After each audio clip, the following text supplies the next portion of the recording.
Alright, welcome to SouFLoTV again, everybody. It's your host with the most. So a long time I haven't done a Dear Pastor, right? So this one, Dear Pastor, is about, I'm going to title this one, Watch the Stepfather. Watch the Stepfather. And I've been wanting to say this about Watch the Stepfather because I'll save my summation until I'm done read this. So this girl writing and she says, Dear Pastor, I'm a frequent reader of your column. When I know the Dear Pastor column, right? It comes in the Star newspaper. Big up to the Star newspaper. Although I beat them sometime.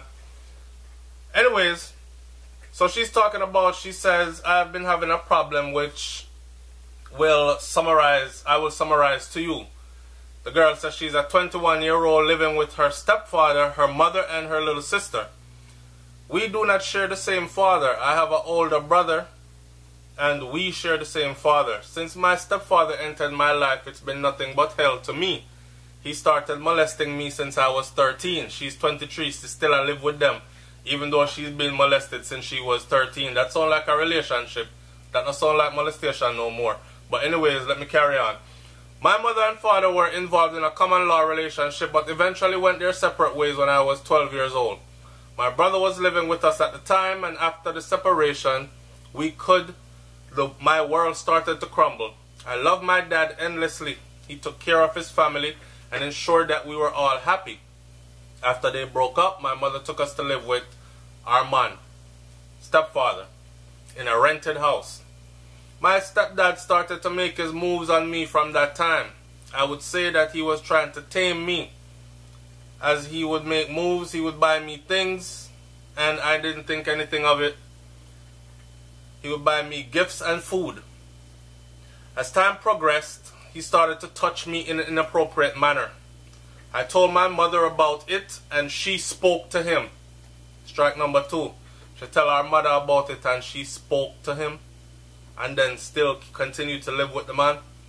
Alright, I'll kind of speak to that. After you touch my daughter, you shouldn't be in that house anymore. But we already know how that goes already, and I'm sure we're going to talk about it in the comment section below, how some of these women sacrifice their daughters. You know the man ride your daughter to and you, but I guess because you so lonely for companionship or pay some of the bills or something. I don't know. Anyway, as time progressed, he started to touch me in an appropriate manner. I told my mom, and mom spoke to him, and he continued his behavior soon afterwards. So here we have, she's been being molested by him since she was 13. She's now 23, still living with them, right? So that's the part I say sound like a relationship to me. It's no longer molestation. Now, this right here, she told her mom about it back then. Her mom spoke to him about it. Him stopped for a little while. He started again. Did she tell her mom again? Or did her mom do anything else about it? Apparently not. They're still there. Pastor, if I never stopped this man from molesting me, I would have ended up pregnant. I don't know how that sounds funny. But anyway, because of what he did to me, the only way I can end up pregnant is through penetration. So I'm guessing he actually got some. And I totally despise him, she said.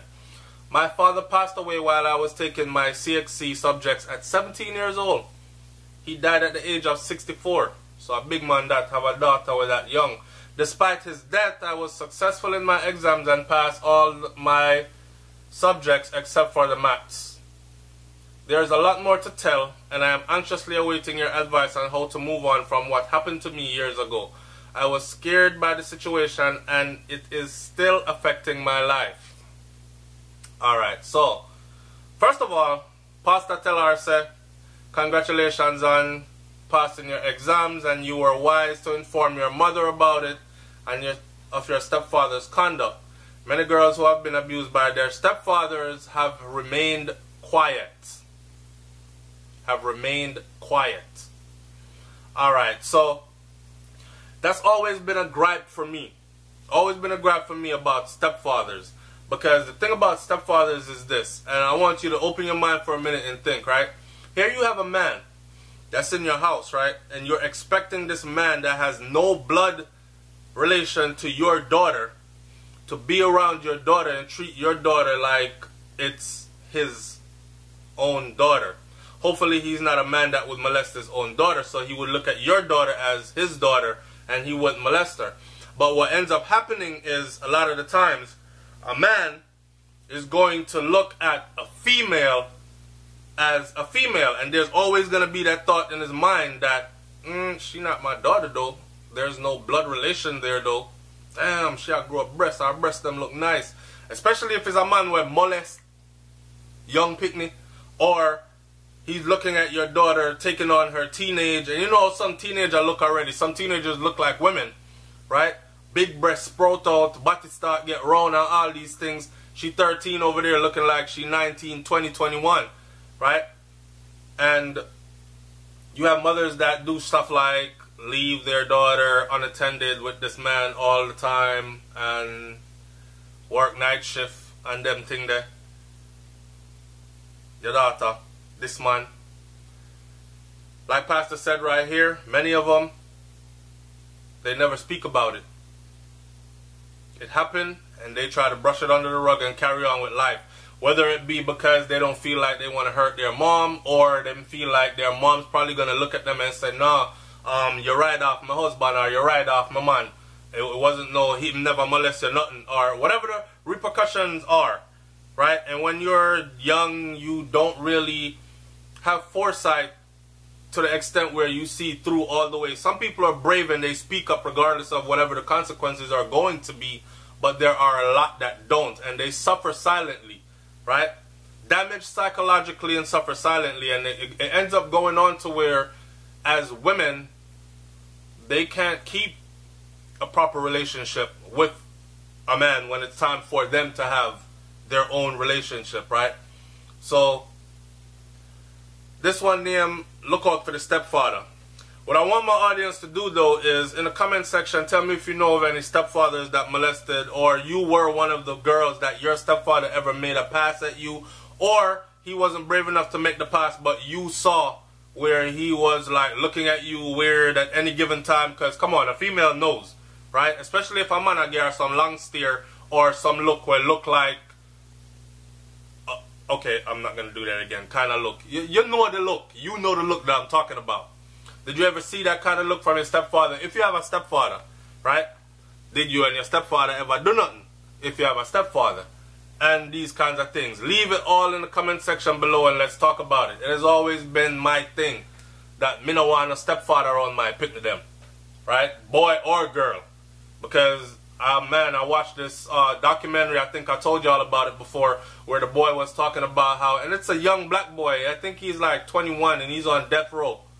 See, if he was white, I'm thinking they probably would have been like, yo, this kid is damaged, he needs some help, psychiatric help, all this other stuff. His long story cut short was that his mom worked night shifts, left him at home with his stepfather. His stepfather was really a pedophile, but worked his way in. His mom had been single for mad years, right? And worked his way in. Oh, I love you, all this, take her on fancy dates, love her up, spend a lot of time with her. He's the type to be a homebody, sit home, love her up, hug up on the couch, movie evening, whatever. She liked that type of stuff. She think this man was the kind of man to leave around her child. Perfect. She's going to work the night shift, has somebody there to be secured, her child to be secured with. What she didn't know was that this man, his real intentions was to get in her son's drawers. So he eventually, the kid told the story, the young man told the story from death row, and he told the story explicitly, in details, like the first time he got touched by the man, and him confused and he didn't know what the hell was going on. Then the man climbing in bed and jerk him off, and then they didn't do anything else. And then it felt good because he orgasmed, but then he was confused, he didn't know what to do. And then it went from that to the next time the man actually ended up he was like, the first time the man penetrated him, his body bleed so much that he had to use his mom's maxi pad and all this other stuff. Sick stuff going on, right? But the story is all about stepfather. That's why I'm saying I don't ever want no stepfather around any of my kids.